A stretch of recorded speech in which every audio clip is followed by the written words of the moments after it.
What's going on, everybody? Welcome back to the Dips to Rips podcast, number 19.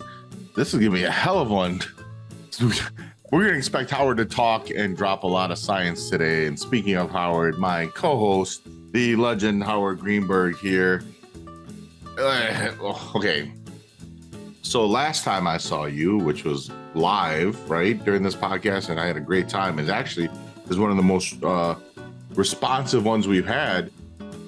What the hell has happened just alone in the last 24 hours, last 72 hours? Last 24 hours has been nuts. So let's talk about it really quick. 3 letters, SBF. Technically got F'd by 2 letters, CZ. Now, so Howard, I'm sure people know about the story, but can you just break it down for everybody just in case? Sure. I mean, you know, we have been talking a little bit about Sam Bankman-Fried on this podcast for the last month or so, as I sort of saw the tides turning against him. And those tides started turning in regards to his participation as a VC investor and projects like Aptos, which was just released. But also in regards to what's going on in DC with the infrastructure, excuse me, not the infrastructure bills, but the DC CPI and the other crypto bills. You know, he'd been very prominent here in DC on the Hill, in front of the CFTC, in front of the SEC, in front of Congress, in all of these meetings, and really had been sort of the prevailing word on the Hill in the world of crypto. To me, it was him and Brian Brooks were really the 2 main guys. Well, he started battling with the Bitcoin maximalists first, and then all of the other crypto folks, because we really sort of saw that Sam, and I said this on our podcast last week, right? Sam is a legacy financial guy, comes from Jane Street. His other guys come from Susquehanna. To me, they're not crypto folks. They are financial guys, bankers who made a lot of money, and the instrument that they made that money in was crypto. But it could have been houses, it could have been, the reverse repo business. They found a inefficiency in the market and took advantage of it. So long-winded, a lot of fighting, a lot of stuff going on, and then there started to be smoke really the end of last week when CoinDesk came out and said that, and showed Alameda's balance sheet. And it showed that really Alameda was really intertwined with FTX and their token FTT. And it was responsible for a large part of their entire treasury. And FTT was basically a created out of thin air exchange token that FTX and Sam Bankman-Fried created. And that really started to set off the fireworks. And as you said, the 2-letter king of crypto, and definitely now king of the Hill, without a doubt. He is King Kong of this effing jungle, without a doubt, is CZ. It's funny. Hold on, Howard. Of Binance. It's funny. Howard sent me a text and he sent me 2 words: CZ checkmate. I was dying when he sent that to me. It's true, man. I mean, I will tell you right now. I mean, I've been in crypto since 2014. It's been the most crazy 48 hours that I've seen in crypto. Yeah. And that's saying a lot. I have barely slept, and I'm not tired. I told my room today, I said, hey, I got to film this thing with Charlie, and then I'll probably be back in the room. I was in the room last night watching. I mean, Charlie, Do Kwon and Martin Scarlett, the farmer bro, went on a podcast, unprovoked, not planned out. Literally, Twitter is insane, man. I'm watching Twitter, and the guys who host, I think it's called the One Up or Up Only. Up Only podcast, with Kobe. What is it? Yeah, with Kobe, Cobie, who's a really famous crypto Twitter guy, and I like him, and I like what he does. So I happen to follow him on Twitter, and he said, "Hey, we're going on," and all of a sudden, Shuzu from 3 Arrows Capital tweeted at him, and that started all the mayhem. Yeah. So everybody goes crazy. Charlie, I'm telling you, I'm like, I can't believe it. Shuzu's coming out of the woodwork. 3 Arrows Capital. We hadn't heard a word from him since he went underground. Then Kobe says he's going to go on this podcast. I send you the link. I go on it.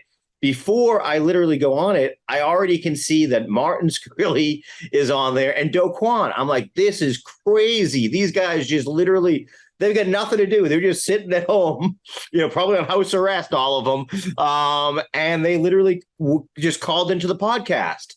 And and basically what it is you've got these guys, these failures, who now feel that now that Sam Bankman-Fried failed, that they're either vindicated or, hey, look, I'm not that bad. Sam Bankman-Fried did the same thing. No, you all suck, and you all hopefully will share prison cells together.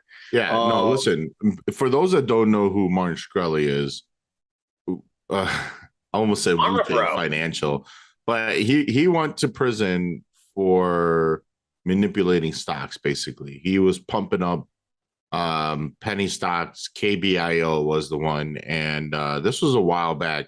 There was actually a Market Watch story about a guy who shorted KBIO, went into a meeting, came out after hours, and got a margin call for like 180,000. He lost his retirement fund. He lost his wife's money and their savings, and it was just like a WTF moment. And obviously, the guy went to prison.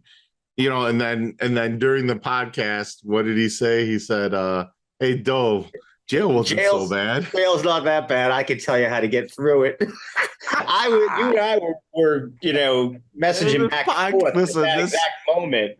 And guys, I pointed out to you. Guys, let me tell you something. This live stream was so crazy. It was like I put on an Oculus and went into the metaverse, right? There's this one TikTok that went viral where it's like, are we living in the metaverse right now? And super villains. It was like, people were asking if this was like the Justice League. This was the super villains. They were like, where's Bernie Madoff? People are asking, where's Bernie Madoff? We could bring all the super villains together. Guys, I mean, it really was insane. I don't want to make light of what these guys have done, because all of them are terrible. But like you said, it was just insane to see this play out in real time. And, and what started this was, so CZ comes out on Saturday and says, hey, listen, we got $500 million, so $500 million worth of FTT tokens, and I'm going to sell them because I don't believe that, basically. And in a guarded way said, I don't believe what Sam Bankman-Fried's doing is correct. He's basically negotiating with the lawmakers and leaving the rest of us to fend for ourselves. That started getting the OG crypto world united against Sam Bankman-Fried even more so.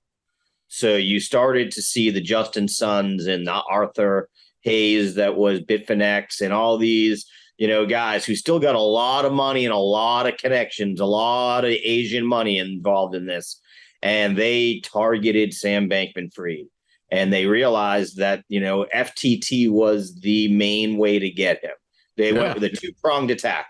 They started putting out FUD into all of the news aggregators. And remember, these are the guys that have kept either own them or have kept these things running over the years with their, interviews. So they went to all of those newspapers and called in all their favors. And there was just one piece after another against Sam Bankman-Fried, Alameda, and FTX.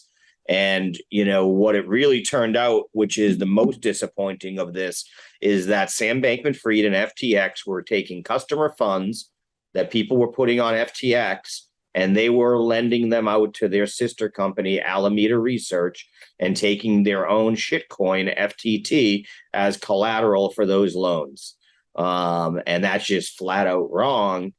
Charlie, and you can talk. I mean, Well, here, so this is how it really kind of breaks down. There's a lot of speculation, but a lot more news is coming out. So we're still digesting it overall. But what Howard's basically saying is that there's been improprieties between FTX and Alameda.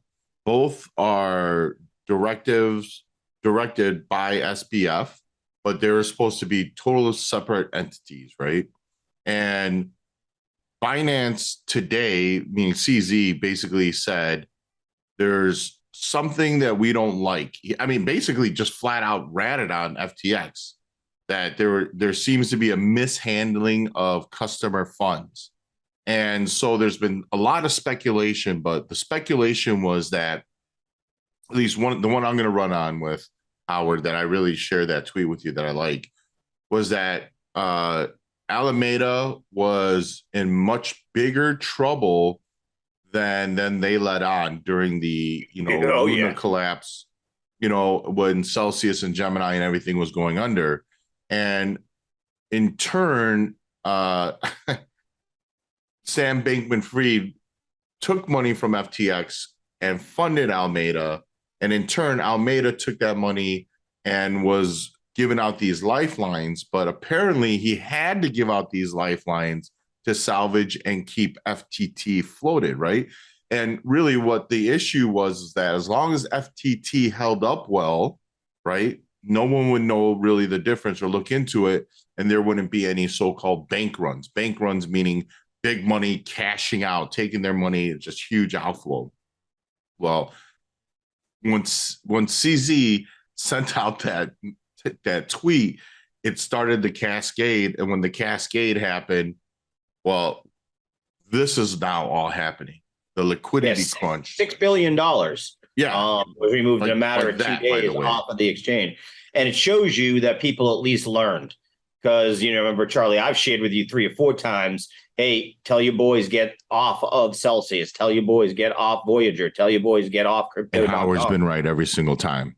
Yeah, because it's just been proven. It's where there's smoke, there's fire in these, and it's not worth it. In other words, to save a couple of percentage points, and I'm telling you right now, Dips to Rips followers, get your money off of BlockFi. BlockFi was one of the companies that was bailed out by FTX. Mm-hmm. We don't know what's going to happen to it based on this. Do not take that chance for a small payout. Get your money off of BlockFi. We'll tell you. Yeah, I mean, Skybridge. Yeah, I don't know there. That's, as I said, I've been telling my room the stuff that personally, I'm looking to buy some Bitcoin. Haven't pulled the trigger yet. Was looking at it, quite honestly, at that 16,450 I talked to you about. But now we broke below that. Now I'm looking more at like 15.5, but I'm going to buy some today before CPI, one way or the other. But, Algo is one that I can't include right now in my buy. And it was just a couple of weeks ago. And the reason is because everything connected to Sam Bankman-Fried right now has a black cloud above it. And it's toxic. He bought 30% of Skybridge. And Skybridge is basically the large institutional investor VC hand behind Algorand. So, I got to be a little bit wary. And I got to tell you right now, that's that money that's tied with Skybridge, the mooch money, the Scaramucci money. It's not like this guy was knocking on the door of whales. No, this guy was knocking on the door of bankers, the guys that are extremely powerful on Wall Street. We talk about certain people in the crypto world. He's done. He's persona non grata. Yeah, this is bad. Like, the fallout is going to be even more extreme. And what's really, really come from this is the Binance dominance globally in this industry. You and I had an argument about what this deal is going to mean for them in terms of their U.S. business. But, apparently this deal wasn't going to go through unless the FTX.US was going to be included. And you and I both then agreed, or at least I think we agreed, that that's when it's going to be highly subjected to scrutiny. Yeah, it wasn't going to pass. The only reason that I felt that there was a chance, and I'll say it 2 reasons, that they would let Binance buy FTX. You thought that regulators and your buddy said, hey, they're not going to let this go through. Number one, if they don't let it go through and it's the only salvage, they've got to explain to their constituents how they just allowed another X billion dollars to get destroyed as opposed to allowing for it to get bailed out. And, that would have been a question that's hard to answer. And under the old one, no U.S. citizens should have been affected in any way, shape, or form. So they had a little less. It doesn't mean they won't. It doesn't mean the U.S. doesn't get involved, but it puts it lower on that totem pole of needing to go after it. Yeah, I agree in that sense. But the way I feel is that when you're a big enough monster to come in and truly muscle in on the business of the other monsters, The other monsters have too many strings that they can pull to prevent that deal from happening, in a sense, right? And that's really where the only problem is, I mean, it would be Brian Armstrong. It'd be one guy. That would be the guy.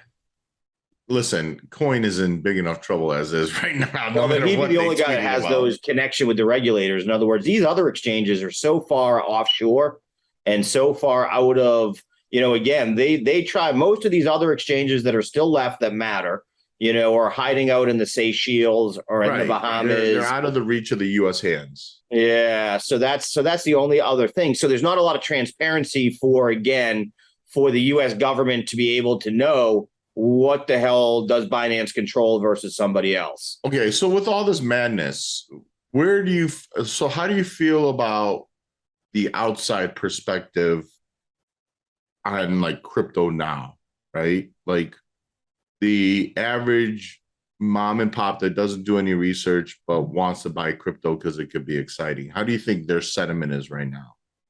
There's been a lot of comments, right? I think that average person isn't as bothered as the person who I'm more worried about, which is more that stock investor that was waiting for Fidelity, who had just announced that they were going to allow their retail investors to buy, so more like my dad, who just doesn't want to get a Coinbase account, but, is interested in hedging and having a little Bitcoin and now would buy it, that we lose them. And then the second part is, man, some of the people that got burnt on this FTX, going under are BlackRock and Sequoia Capital. And, does this send them, what I would do is turn that on you and say, Charlie, were you around in 2008 and did that, or at the .com bubble in 99, 2000, and did VC run away from .com, or did it just get more selective? Well, so I don't know. I wasn't trading during the .com bubble. I've only heard stories about it. The founders of my old firm they got filthy rich. That's actually how they ended up creating our trading firms, from the bubble and bust, because there were buyers and there were sellers. The issue that I have here with the big money getting involved is, do they still see this as an opportunity to make lots of money? Because I think that they thought they could get and do what FTX did. To a degree, but they're well. Look, I mean, look. This is the thing.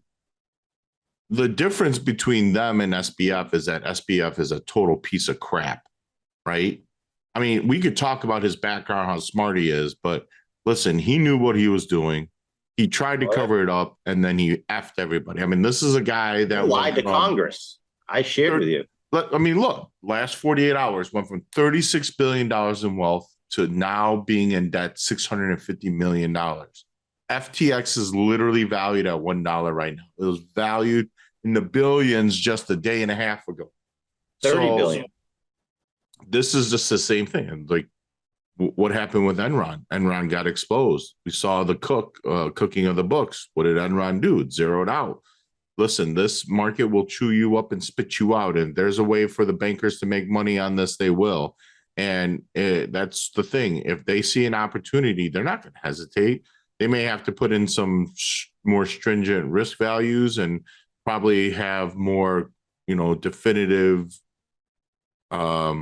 direction in terms of channels and like communication within each other in terms of the risk management system. Because in 2008, for example, Morgan Stanley was leveraged to the hilt in certain aspects, right? In bonds, in junk bonds, for example, and the risk test didn't really know how deep they were in until it was too late. So that's where I think it will differ. I think they will have a lot more clarity in this situation. I don't think big money is going to stay out of this. I think that if anything, what it's going to do is probably offer even more stricter regulations if it ever becomes adopted. The question is, does this make it now in a position where adoption is going to be far more or less likely than it was just a week ago? I'm personally saying no, because I thought adoption ways, but like kind of why I was asking about where the retail side is, because if there's enough demand from the retail, the adoption aspect is going to eventually come, right? It's the same thing with stocks that don't have options. There's enough demand for options, they'll create an options market for it. And so I'm intrigued in that perspective, because even with all this madness, even with the FUD, even with me personally not knowing as much, about the environment, like I said, I trust you and I trust my boy Steve, and that's it. Even with all that, I'm still going to be accumulating. I'm still buying. I don't like, I'm not going to put my life savings in it. Am I going to put more into this than the stock market? Probably not, but I'm not afraid of it. I mean, can it zero out? Yeah, but Meta could zero out too if Zuckerberg, you find out he started misappropriating Upstart did bottom out, didn't it?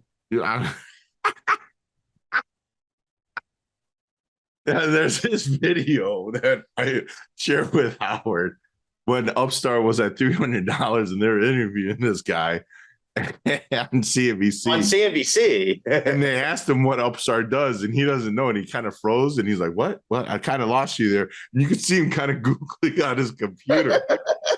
And then he told the audio didn't work. For those that are wondering, Upstart's basically a predatory loan firm, but nonetheless, it was a great momentum stock. And that's the thing, too.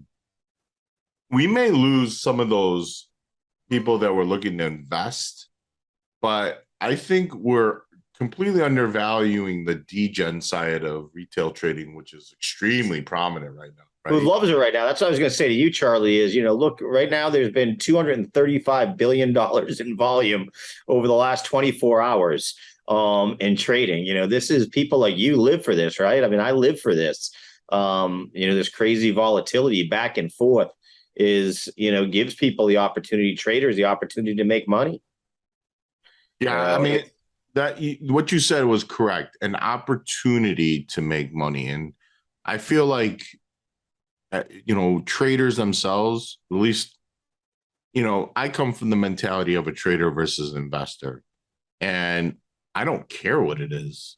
Honestly, if it's moving, I'm going to take a shot. I trust the charts and I trust my price action. I trust my eyes that have been, hardened like steel to recognize price action. I don't, it's not like I don't trade without stops, but there's a difference between me wanting to trade versus me wanting to invest. I haven't traded crypto much. The last time I did it was when we bounced those few times off of that 800,000 mark on Ethereum that I told you about. I snapped in and out. I was a very active trader as we were rising from freaking 25, 28, and then hitting 60. I was in and out, but that's because I didn't know any better, Howard. I didn't trust the situation, to be very honest with you, because my only exposure to crypto, quite honestly, was that I remember it pumping from 2,000 to 10,000, like less than a month. And then it like went from like 10 to 8 and then 8 to 20 in like 24 hours. And I'm like, this stuff's amazing. And then the next day it was at 11, 14, 11, 8, and then it's back to 4.5. And so and when it got to that 4,000 or 5,000 range, I don't really remember what it was. I just remember buying a little bit and I totally forgot about it. And then I sold it and I like tripled my money. And I was like, all right, it was amazing. So my mentality is with this stuff, listen, it moves, it's volatile. If you depending on what you trade, it's very liquid in certain respects. Obviously the SHIT, ICO type coins that are pump and dumps are probably the ones you don't want to trade. What is it called? Squid Game coins or whatever. Stuff they had Squid Games coin, yeah. Yeah, no. We need to stay away from that crap. This is why we have Howard, right, in our lives. And what Howard drops in this podcast is total science. When he sees projects, he wants to explain it to you. He references it. And, I'm not saying everybody needs someone like Howard in their lives, but it's not like Howard is just guessing here. Howard puts in an immense amount of time and research into his craft. And he is a trusted source. He is someone that does his DD. He knows the difference between BS, scam, and real. And it's the same thing. Howard's you're not afraid. You're a risk taker too, but you're a smart risk taker in that sense. So I want to be more educated. It goes to something you and I both like to do also, right? Is gamble a little bit. And in poker, you want to make sure you're better than everybody else. You got to be better. If you're playing with 6 people, you better be better than at least 4 of them, right? If you want to make some money. And it's sort of the same thing in sports gambling. You got to be smarter than you don't have to be smarter than everybody. You don't have to be smarter than casino. You got to be smarter than the rest of the betting public. That's how I feel in investing is, that's why I'll ask you like today, I said, Charlie, what are you looking for long term? I'm not buying today, but I'm just looking at some stocks and saying, what are you thinking about companies that, have a good future? And you brought up a couple of great ones to me, Nike. Yeah, which ones? What was that? Do you remember which ones I mentioned? Yeah, I mean the ones I like are the ones that I've looked at were, especially the Nike one, AMD. You gave me some prices, and Nvidia. So semis, which I know and like, was in there. So we both agreed there, and it all started because I asked you about Disney because I'm just looking more at my long term, sort of 401k type stuff. Hey, what do I want to buy? I'm done with Boeing, because those were the type of things that I had in there. I'm not going to lie, I had, the stalwarts, some Berkshire Hathaway, some Apple, some, Boeing, things that aren't supposed to be volatile, things that are supposed to just sort of march up slowly. Unfortunately, I buy them and they find an elevator shaft to fall down immediately. I mean, Boeing now can't build a plane that flies since I started investing in that. But pretty important for an airplane company, huh? Yeah, having a license for your planes to be used. I found out that actually matters. So we joke, but those are the things. But but I ask you because you're an expert. You've been watching these things. You pull out stuff that on a daily basis. Like you guys go back and forth on stuff, and I'm like, I don't even know what I have to start looking up symbols to see what they are. Full respect. This is why we do have such a great relationship. Obviously, we joke around and, we're constantly sharing information all day long. But more importantly, we certainly bounce around a lot of ideas. We ask each other a lot of questions. And in turn, those questions are always learning moments. And as a trader, as an investor, these questions carry a lot of weight, whether we recognize it or not. So for those that are listening, keep asking questions. Ask yourself, ask Google, ask your mentors, ask whoever. But the more that you could kind of delve in on information, make sure you're getting real information, right? Be careful about some of those shady news sites. But, what did they say? The more you know, da, da, da, da. It's the truth. And this is where G.I. Joe used to say, now you know, and knowing's half the battle. And this is where, in turn, this is the knowledge that's created is the knowledge that's going to be given, and it's going to be given in terms of yield on your account. So where we're at right now with this Alameda / SBF, Sam Bankman-Fried, and CZ, I'm not even going to try and pronounce his name, of Binance. And now we're dragging in Mr. Armstrong. We're dragging in. Apparently, SBF went to Silicon Valley and was trying to get tech billionaires to back him as well. He went to Saudi. He went to Dubai, supposedly. And listen, if the prince ain't going to give him money, that's a problem. Because, that guy is just pissing cash every day, So it's like, obviously, they're saying, why is this billionaire on my door asking for money? And he was probably panicked out if you see how this kid looks.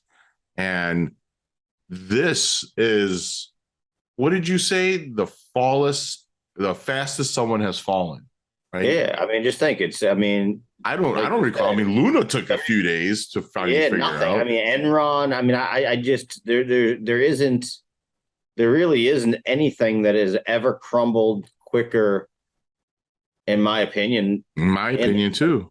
Something that was worth $30 billion is worth zero in less than a week from start to finish. Less than a week, start to finish. We talk about when we're a billionaire, we wouldn't have any way to be able to spend all that money. And somehow SBF figured how to do it in 24 hours.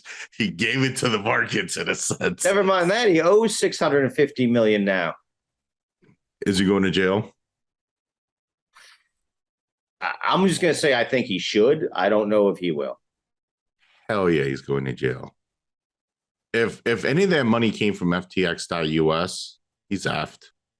Do you know that? Yeah. Did you see how fast the SEC is investigating him? They announced it today. CFTC is already involved. Listen, they're now looking for any reason to hammer him, and they're going to find it. And, we're saying, man, watch by tomorrow, he's going to be somewhere in Singapore live streaming with Do Kwon tomorrow morning. I mean, it wouldn't surprise me. It's terms of service, the whole, all that stuff's going to come into play. What was their terms of service? I have never read it. Did it say that they could do this? Like we saw with Voyager, their defense was, and if you read our terms of service, you had no rights. You had no, we could do what we wanted with your funds. And sorry that you don't read the 350-page terms of service when you hit the OK button. Yeah. So, did they have that? The other part is he went in front of Congress. I mean, I played that. I think I sent you that. Yeah. That SWIP where he said his exchange, in his exact words, is held to a higher standard, is transparent, holds all its customers' funds. He deleted all his tweets that he put up in the last 24, 48 hours that stated that they did not, because he said just as as recent as about 48 hours ago that they didn't do anything with, lend out customer funds. And that's now a lie. So at what point? That's been proven. Yeah, that we know. So and there's something written obviously in the code of FTT that allowed that release. And then basically I don't know what you call it, embezzlement. He basically washed the money to make it look like a transaction. He cooked the books. Like that's really what it came down to.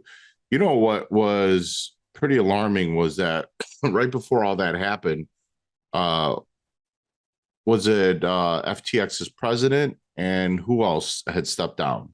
Alameda CEO. Alameda CEO stepped down. The last few months. And it was the FTX president, right? Yep, Brian Harrison. Yeah, the guy who was being investigated for some of the tweets he had said too. So, but it's like as if they saw something, they figured it out, and they're like, "Oh no, we got to go." And we always wonder. You and I had talked about this. We're like, we always thought that it was like somewhat like at least with the FTX president that it may have been tied to some of those tweets that the SEC wanted to investigate. But it turns out because of the timing of the resignation, it might have actually been because they uncovered something. And, I'm sure they had an NDA. They couldn't say anything, but like they jumped ship. And who knows if they're going to have charges brought up on them. But if they do, I promise you, they're not going to be their backup SBF. They're going to be the ones that are going to be, testifying against them. This is a pretty crazy time, because, keep in mind, these were guys that all lived together like roommates. Remember? Yeah. That whole kind of company was, they had a big flop house down in the Bahamas. They all hung out at, and, they're all basically like it's like a bad episode of Entourage with SBF and his boys. So, so that's, so you do keep that in mind, how quick will they turn? Yeah. Or are they the fall guys? In other words, that's why they're gone, because he's going to use them as the fall guys, and they're going to do it. And they're going to say, hey, yeah, you know what? He's going to say, yeah, we didn't know that Brian was lending that money out to Sam, and they did it without us knowing. And that's why they're both gone. But, they'd have to prove that. And those guys then they'd be liable to go to jail. And, they're not going to do that without a fight. So, man, there's just a lot to unpack there. Just so much to unpack. It's taking down so many different projects. Solana has been under huge attack. As you know, I've been in a short there today that's gone fantastic is the only way to say it. Yeah, you talked about Solana, all those coins. What'd you say, $1 billion worth getting unstaked? Yeah, now it's ridiculous. Now it's even more. There's like 550 million Solana that are going to be unstaked tonight when the epoch. So everyone's pulling their Solana out of the staking pools And the thought is that they're going to then dump it tonight as soon as it's unstaked. And in fact, people are selling it on Telegram. They're selling it like they're staked versions of it for 20 cents on the dollar because they don't want to hold it another 10 hours. And keep in mind, it's down 43% in the last 24 hours. Yeah, I just put up a chart. It hit $12. It hit $12 while we're talking. Yeah. Oh, yeah. Yeah. I mean, oh, man, dude. You were saying this thing could go under 13. I said 1230. I think I said 1238. It went to 12. Well, yeah, you were like, this thing's gonna head under 13. He's like, you said I can't believe it's gonna get under 13. Yeah, Charlie, if you go back on the day chart to I want to say it was May of last year. This is your March area right here. Yeah, and if you blow that up a little bit, you'll see that we traded in a range there similar to where we are now, and it was as soon as we broke under, I want to say 1655, we dropped all the way to that 1238. So your price channel should pretty much have it laid out. Yeah. You know what I mean? Is it just literally right in that area of March? And then it broke 40 and went absolutely. Yeah, and then it went ballistic from there, and it can come back. You know, I've said though, it's not coming back anytime soon. There is a lot of headwinds for it. Number one, just anything connected to Sam Bankman-Fried right now is going to face a lot of problems, whether it be, and that's the other part, is a lot of the biggest dApps, you know, applications that run on Solana, like Serum, the decentralized exchange, MAP, Oxy, a whole bunch of those lending and borrowing protocols, they were all funded by Alameda or FTX. And now all of those are at huge risk because they all printed their own token, and Alameda is holding most of their tokens. And Alameda, as far as I can tell, is insolvent at this point. BTC almost hit that support zone you're talking about at 15.5, got down to 15.6 and turned up. I know. I still needed to get to that 15.5. I don't think you want to see it come back to that level because it may not hold, man. We don't want it to revisit. I needed to, Charlie. This is a heck of a leak, man. This is it's fun times, man. I mean, normal day in the crypto world, right, brother? Well, yeah. I mean, wasn't I just bitching the other day that we were, that we were the least volatile asset out there? Yeah, we were talking last week on last week's podcast. Kept my mouth shut, huh? That's the safer asset. Or not safer. We're saying it's a more stable asset than the stable market. Asset, yeah, least volatile. All right, so enough about you. Absolutely. Sorry. Well, let's talk about CPI for tomorrow. That's a big event, right? Market is pricing in a lot of volatility for tomorrow. Yeah. So if you look, implied vol is ramped up quite a bit, so to speak. And, the market is expecting a pretty big move.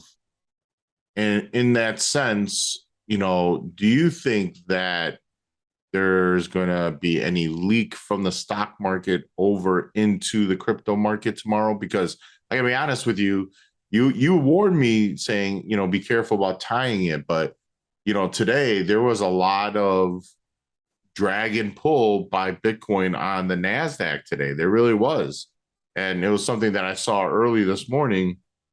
And I always appreciate your warnings, but we went for several months now without any of that correlative behavior. And now that there's that volatility that have come into, crypto in the crypto world, that drag and pull is having that effect on the stock market. Do you think that any of this, crazy volatility tomorrow before the open could have a drag and pull on crypto at all? Do you think there's going to be any correlation there? I think it's just going to be nuts. Yeah, I do. I mean, the only thing that could sort of slow it down a little bit there, Charlie, is that leverage in the system's down a little bit because of all the liquidations. But, right now, my thing was about watching or saying to you, watch the correlation before you sort of use it as an indicator, just because of the fact is, we've got that added contagion level, and we saw it during the 3 hours capital, right? Yeah. Where what happens is, you're right. If we get data tomorrow that makes people think there's a pivot, we'll go up also with you. The difference is ours will be lesser degree. And then if there's any bad news from Binance or FTX, we'll go right back down. So that's the only thing is, yeah, we're all looking, the risk on, risk off part of it is 100%. You are correct. We're both in the same boat, both markets. The added difference that I just was trying to point out is not that we won't be volatile. I think that we're going to be even more volatile than you guys. Is that the component that you don't have at play right now is, what goes out of business tomorrow? Because we'll hear it. We'll find out tomorrow that something else broke. There is no doubt. We haven't, it hasn't all broke yet. Alameda still has too many. The other thing is we're able to see a lot of all the shit coins that Alameda have are all ERC20 tokens pretty much, or Solana tokens. So we're able to see if they've sold them yet. So that's why, like, I had, our boy Steve Big Beat from money.net, who we all do interviews with, a great guy. I had to tell him because he was trying to buy the bottom of Solana. And I'm like, bro, do not try to buy the bottom of Solana. And he was sort of starting to argue a little bit. And then when I started to walk him through all of the reasons, he was like, oh, I see what you're saying. That, it could break still. We still got a faucet that could go off. Yeah, even Steve has to finally listen to the guy, the actual legend that knows what he's doing. Well, I will tell you, he just told me he loaded up on Ethereum here. I don't want to rat him out, but Steve's been pretty good at calling these bottoms. I'm not going to lie there. The thing is, again, he's pretty good about understanding too. He's not trying to catch the exact bottom, which, what I do agree with him on is I've been saying under 1,200 with Ethereum. I've been saying it for over a month. That's when I would buy. So I'm not changing that thesis. I do think today is a good time to nibble at some Ethereum. What I wouldn't be doing is looking at it and saying, I called the bottom. Yeah. I got Ethereum at 1,100 because it could be at 900 tomorrow. The difference is for me, when it's back at 3,000, I'm not going to care whether I paid 11 or I paid 9. Right. And I too 100% believe it gets to that point. So it's just your time horizon for your investment that you got to take in mind there. And that's how Steve looks at it. He's got time on his side. He's got money on his side. He'll cost average down. And we talked about that. Zoom out, right? Zoom out. I joked with Howard when we jumped onto the Zoom call. I said, hey, Howard, how much Bitcoin should we buy at $2? But we know it's never going to get all of it. Yeah. All of it. I mean, I wish I could. I guess at $2 we can. It won't be that big of a problem. So on screen, I just wanted to show you the implied vol difference just between the two contracts. And you can see that implied vol is ramped up. And quite honestly, it should be, right? There is a larger projected move. We could see this market really exceed beyond implied volatility here because there's several factors that coming into with the CPI, right? And so let's start and just talk very quickly about it. So CPI coming in projected, I'm just going to bore you here really quick, Howard. We came in at 8.2% and we're expected at around 8% consensus, excluding food and energy month over month, which has been an important metric. That's why the market reacted pretty violently to the PCE numbers last time. That was came in at 0.6. Last time it was expected at 0.4. By the way, last CPI data sent this market down, came in at 8.2, and everybody pointed to that 8.2. But I'm telling you right now, you got to pay attention, excluding food and energy, because if this inflation is artificially created by the extremely high pricing of energy, aka gas, then we know that inflation will temper very quickly once energy prices or crude prices come down. But when we start seeing it leak into external factors that's beyond the reach of fuel and food, then we know that it's becoming more deep-rooted, and that's where the fears of the R word, recession, is saying, well, now this is really confirming, right? And we've seen signs, like we talked about it, right? How many GDP reports in a row negative that came out? We're like, okay, well, if 2 is the normal definition of a negative GDP signaling a recession, and now they're trying to discount it, what is 3? Oh, 3 isn't that bad. What about 4? And so that's the equative idea here. If we see excluding food and gas or energy, we see this coming in higher than 0.5, and more importantly, higher than 0.6, where it was on the last CPI report. Watch out. I mean, I'm telling you, everybody's already expecting the CPI report to be a bit hot, but watch out, So if it comes in at 8.2 or 0.6% and lower, even though we may have been higher than expected, we're not increasing. We're just kind of baselining, which is fine. That's kind of what the Fed wants, to just slow down the rise and then let it temper off. But if we start coming in hotter than these numbers, that, just like with anything, that's showing ascension, that's showing growth, that's showing that it's picking up. And that's the total opposite of what the Fed is looking at. And so one of the things that we have to account for is going to be crude. So let's take a look at crude, right? Because this data is tracking over the month of October here. Well, crude here outside of today, which actually broke their trend line, in the month of October, starting from around here, all it's been doing is trying to rise. So that means that, the prices of the pumps have been going up, pricing for shipping and everything else has gone up. And certainly prices of goods have gone up because they're usually transported either rail car or trucks, etc. Whatever it is that pricing cost gets passed down that chain, right? And in turn, when we look at Q3 numbers, man, companies have been reporting horribly. They're reporting horrible numbers right now. So many stocks have tanked. Look at the big tech names. I think all of them, except for Apple, went down. All of them. And I mean, we're talking about Meta got crushed. Netflix worked a little bit higher, but Google got crushed. Microsoft got crushed. So what do we have to say now? Well, it's probably going to come in hot. What is considered hot? Anything above 6% is considered hot.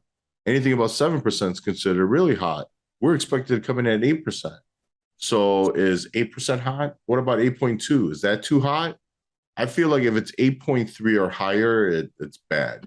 If it's 0.7% month over month, excluding food and energy, it's really bad, really bad. And if those numbers are bad, then how the hell is the Fed truly going to look to pivot if inflation is still looking like it's on the rise and not slowing down? And that's the problem. There's been this illusion in the market, and I say illusion because we did hear language from Fed Powell saying that there is a time frame somewhere between December and February where they could slow down the rate of hikes. But he also said it's way too premature to consider anything. And we are data dependent. We are looking at data. We understand global economics. We're looking at global entities and trying to figure out there's a baseline and there's something we really have to do. But they also said we're focused on the United States. What happens outside of the United States is not their problem. That's really the stance that they took. So do they really care what's going on in the EU or the UK or in Asia? They really don't. What they care about, most notably, even though they reference the war in Ukraine, they reference the COVID lockdowns in China, is what is happening home side. And I'm telling you, if the data points to inflation not being tempered at all, I find it very, very difficult to believe that the Fed is going to slow down rate hikes. That means at the very minimum, December is 50 basis points, potentially 75, and that would really make things fun. Man. And that means February, which is now being priced almost at 0 or 25 at the most, is in danger of seeing 50. And March is being basically priced in as 0. Like they're not going to do anything. And that's the problem. Because the market is expecting that. That means the market is expecting that. Yeah, Charlie, can I ask you a question there on that? So do you look to see like that? I was listening to a podcast that was talking about, how in March it looks like, or May, excuse me, is when they expect the terminal rate to hit sort of its peak. So are you looking at that at all? Because I thought that was a pretty good concept to look at personally. You know what I mean? It's something I had not really thought about. We get so, or at least I get so focused on the next Fed meeting as opposed to trying to figure out that plot dot or whatever it's called there. Well, the dot plot is the projectable, how many hikes, when they plan on, what Fed actions are going to be, basically. But I mean, that's all a puppy game right now. They're Right. so like on edge, just like the market is, that it's like literally they're just living day by day and seeing what's going to happen and then adjusting to it. And we're only pricing in a possibility of this. There is a chance that we're pricing in a possibility of this right now. We are currently at this point right here. So this in turn is a 25, and this would be this is a 50 basis, 25 basis. Okay. So the market is actually surprisingly at 25s now, right? Now let's look at Feb. So considering where we're at, there's a chance that they're saying that in Feb, there's a 24% chance that the Fed's not going to hike a rate. I'm laughing, guys, because this is crazy. So this tells us that the market is pricing in one thing. And if the market is caught off guard, you know what the market does? It quickly corrects itself. And so now if they didn't anticipate that the Fed was going to do a 50 basis point hike and consider a hike in February and March, well, that means we haven't priced in the bottom yet. And that means that the unfathomable happens. The market may actually see 3,000 by the end of the year, if not worse. I don't know how they're going to react. It won't take us long to get down to the 52-week low. I'll tell you what. It won't. I'm not saying that it's just going to happen in one day, but if the market did not appropriately price this information, if the market is truly signaling that the Fed is trying to pivot, which it's partly doing right now, what happens when you get caught with your pants around your ankles? You either have to lift them up and run, or you're truly embarrassed, and you have to correct these measures. And again, it's not saying that there's a lot in the sense. There's been a lot of inflow for calls for for November monthly, which is next week, and December monthly. But in the last week, I've seen a lot of put activity in the last 3 days for those same contracts as well. So maybe they're just hedging out, kind of using it as a strangle and saying, well, we'll figure it out. No, I don't know, Howard. I'm not, even with all this, I honestly feel like even if we come in a little hot, the market is probably going to go up if it's only a little hot. I just feel like we're really thirsting to go higher. And, typically the fourth quarter is generally a bullish market. Even if it's bearish in November, it just takes like 2 weeks in December to like make up for it, honestly. And, what was that one historical tweet that everybody's tweeting? After midterm elections, no matter what, it's like up for the next 6 months. Yeah, well, they haven't had to deal with all this. This is all historic. Like, we could take all these other process of information of history and throw it out the window. You know why? Because this time it's not the same as before. Fed has never acted like this before. They have never driven up rates this fast before. It is causing massive havoc and mayhem. Machines don't know what to do. People don't know what to do. We're gravitating to anything and trying to just stick with it and then figure it out later, honestly. And that's why tomorrow could be surprisingly a lot more bigger than what people expect. Now, I will state the White House didn't warn about the CPI data. Charlie, that's a great point that you're bringing up there, guys and gals. That's why Charlie is the legend. That's what we've seen, right? We've seen warnings or the pat on the back leading into it. We haven't seen either. This is man, it's only Wednesday, dude. This week has been crazy. I hope people understand. Like, we're trying to we're really giving a very cliff note. Like, Howard, you and I could probably talk for about 4 hours just on SBF alone. Honestly, we probably could easily. I mean, you and I have talked more in the last 2 days than we have in recent. I mean, you and I talk a lot, but like a lot. And then, right.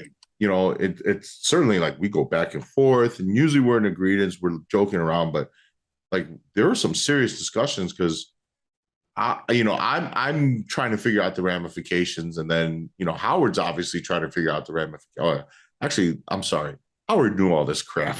I'm not going to shortchange Howard. He knew all this crap, all this information. I already read it. All this, the one thing that you pointed out that was way before I even saw it or heard about it, was that the possibility of the funneling of cash in between Alameda and FTX.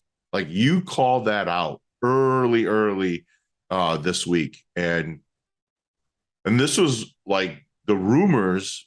This is when the rumors and the back and forth over the weekend had started. And, it just, Howard, you're freaking nuts sometimes, man. But like, this is why you should listen to this podcast, maybe just for Howard. I'm here to help. I mean, I don't know. Howard is just dropping it down because he's seen that scenario. And it turned out like that's what a major sticking point was. I can't believe CZ said that in a statement today. When they said when they said the deal's not going to happen. Yeah, and said because they were doing bad things with customer funds. As we said, I mean, CZ is not known to be the nicest guy in the business. If you've been in the crypto game for a while, you know that in 2017, they clawed their way in between 2014 and 2017 to the top of the crypto exchange ladder. They were a small up and comer. And what they got known for is they listed everybody's coin. And part of that was that they would take $100,000 and list anything. And they listed crap coins, and stuff would be rug pulls and things went under. And then, quite honestly, the Binance Smart Chain is accused that all it is basically reworking the Ethereum blockchain, changing a few codes of lines of code, and just stealing it outright from Ethereum. So he is not considered to be the nicest guy. And now you're seeing, first it was, man, he's the savior. And I told you at that point, I said, I don't trust this guy at all. And sure enough, it could very well be that he decided to, what he basically did was got Sam Bankman-Fried to come out and say, we're bankrupt. We screwed up. We did all this wrong. And now he might just walk away from the deal and just watch it all crumble as he does. I say that in my greatest, Game of Thrones voice, as I won the war. And Charlie, what is that you got up on the screen there? So that is don't have pulled up on the screen there. That is alameda.research.com. And is it FTX.com? Yeah. That's their primary ours is FTX.us. So that I believe is still up. Okay, so FTX.us, but it's being reported that FTX.com is also down. You can try to go to it. It will let you go to it. It just won't let you sign up. So that's there. There's been other news here as well. I just want to quickly report. Our favorite Gary Gensler quoted, investors are getting hurt in the cryptocurrency market. We got to get our shirt fired, Gensler. It was also reported by Wall Street Journal that there were messages being leaked that SBF was asking from his investors for up to $8 billion, given the inability to fund. He had a $6 billion hole. So then why ask for 8? Give yourself a little spending money. I mean, not spending, but you know what I mean, to pay for operations, things. Hold on, didn't SBF? Didn't he buy like one of the most expensive homes? No, I don't think so. He's very much again, he lives in a house in the Bahamas with 15 other guys from FTX. No, they showed him today asleep on a beanbag. He has those big in his office. He's got those big bean bags. He's known to sleep on those, like the huge ones. You know what's crazy? Didn't the FTX Twitter FTX Twitter official Twitter page this weekend posted a video of their new office in Miami? I was like, fancy and whatever. They did. We're so excited for our new offices. And people were like, did you turn the keys over to CZ yet? I know. The crypto Twitter is so ruthless sometimes. I love it so much. My whole Twitter feed is either crypto or stocks. People have fun with that. Obviously, they make light of it, but the community itself is so strong, and it's something that I do love. they don't like to wallow in people's misery, but they definitely make fun of it, Oh my God. It's I crazy. got to tell you, was quite surprising, but not shocking that it immediately went locked down. And, He says, sad day, tried, but and then crying emoji he just put out. who? CZ, sad day, tried, but cry emoji. Yeah, I'm sure. So, how long before he announces that he has bought everything for, what, 1/10 of a penny on the dollar? I I mean, mean, at some point he's going to absorb it. If I he don't won't, know. then I think Coinbase it's just would. gonna die. I think he just wants it to die. Okay, well that only helps him. Yeah, that's what I mean. He doesn't owe anybody anything. He's made that clear over the years. Yeah, and Um, I mean he's focused obviously on his own assets, BNB, and his own clients, and I mean, he lost. Keep in mind, he lost $500 million. yeah, He had $500 million worth of FTT, which is now worth. I just noticed the KuCoin added perps on FTT today. It shows you. listen, You know it's how all you about said. demand, So Howard. It's here all you go. about Exactly. demand. Charlie. I want to point out something that you said earlier. That is the exact exact example of this. I was bitching and complaining to you that I couldn't short FTT over the last few days because Yeah, KuCoin didn't have an option, and that's the only place that I have to short stuff. And sure enough, I go on today and I'm looking at the perps, and second on volume is goddamn FTT. I'm like, where did this come from, and how come I don't know about it? And now it's trading at $2. I was looking at this one, it was $23. It went down to $2 and change. What is it trading at right now? FTT is trading at 226, Charlie. 226. well, All-time high of 60.98. honestly, it's held up better than Luna. Well, because it's Luna. This isn't an algorithmic stablecoin. So this I is know. I was just joking. yeah. Luna had to cannibalize Luna. itself. The problem was it was creating 10 trillion Luna every hour when people Yeah, wanted to cash out. In this case, that's not happening. yeah, It's yeah. just I selling, mean, selling, selling. for those that don't know, based on trying to keep the stable coin stable, they had to burn, create. And then at that point, it was creating so much that there was no choice. There's just flooding the markets with supply. And it basically became a self cannibalizing mechanism.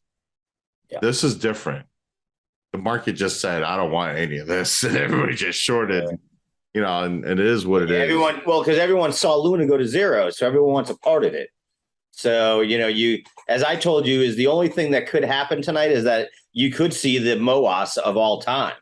If Solana, if these guys, if it's all a fake out, if the Solana whales are just going to restake that coin tonight, those $500 million worth of coins that have been pulled off, then you'll see just an absolute, because the funding rates are so negative right now on Solana. I mean, Solana's perp on, there it is, on KuCoin right now is trading at $12.19. Jeez. So it's $2 not correlated to the price. Like, yeah, I mean, I've wanted to we've been doing the Sol 3S, or I have been at least all day, because I couldn't do the perp because it's not correlated right now. So many people want to short it so much that the funding rate to get into it is $4 is 20% right now. So you would get liquidated, and you've got idiots that are trying to do this that are going to get liquidated literally on their entry. Remember all the liquidations in FTT yesterday when you were saying how crazy it was? That was nuts. Yeah. Hey, Well, listen, that's part Howard, of the problem is people are doing this and there's no, like, I was blown away when I saw it. I started seeing it over the weekend on Solana. I started to notice that there was a spread. I'm like, wait a second, I used limit order. There can't be a spread. Well, there is, because it's got to calculate the funding rate. So it's a sort of an anomaly within, or a bad part of the crypto derivative perp business, is that it trades with like a spread, like a bid ask price spread. And those things went too far away. Howard, I think this is going to be our longest podcast because apparently Michael told us to wrap it up, but we just kept on going. So Yeah. Mike, keep it going. Don't worry. You got plenty of time. he must have dinner. So, guys, Yeah. hopefully this was entertaining. I kind of don't remember what we talked about, but we covered a lot. We said our opinion.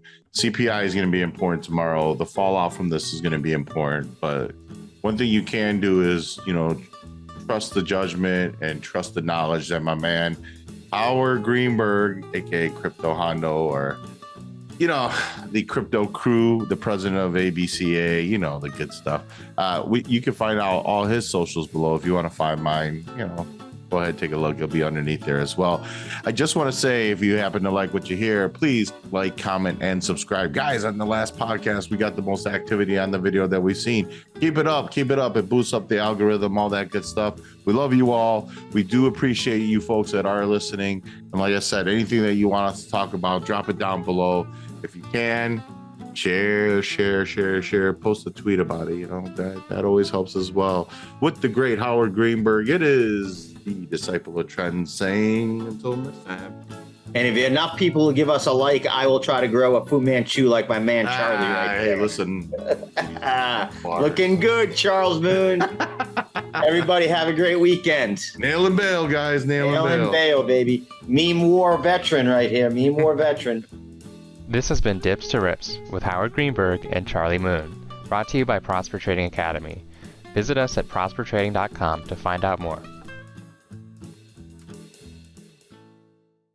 This podcast should not be considered professional, financial, and/or investment advice. By accessing this podcast, you acknowledge that Prosper Trading Academy LLC, PTA, makes no warranty, guarantee, or representation as to the accuracy or sufficiency of the information featured in this podcast. The information and opinions presented in this podcast are for general information only, and any reliance on the information provided in this podcast is done at your own risk. PTA does not endorse, approve, recommend, or certify any information, product, process, service, or organization presented or mentioned in this podcast, and information from this podcast should not be referenced in any way to imply such approval or endorsement. The third-party materials or content of any third-party site referenced in this podcast do not necessarily reflect the opinions, standards, or policies of the PTA. PTA assumes no responsibility or liability for the accuracy or completeness of the content contained in third-party materials of the third-party sites referenced in this podcast, or the compliance with applicable laws of such materials and/or links referenced herein. Moreover, PTA makes no warranty that this podcast or server that it makes it available is free of viruses, worms, or other elements of codes that manifest contaminating or destructive properties. PTA expressly disclaims any and all liability or responsibility for any direct, indirect, incidental, special, consequential, or other damages arising out of any individual's use of, reference to, reliance on, or inability to use this podcast or the information presented in this podcast.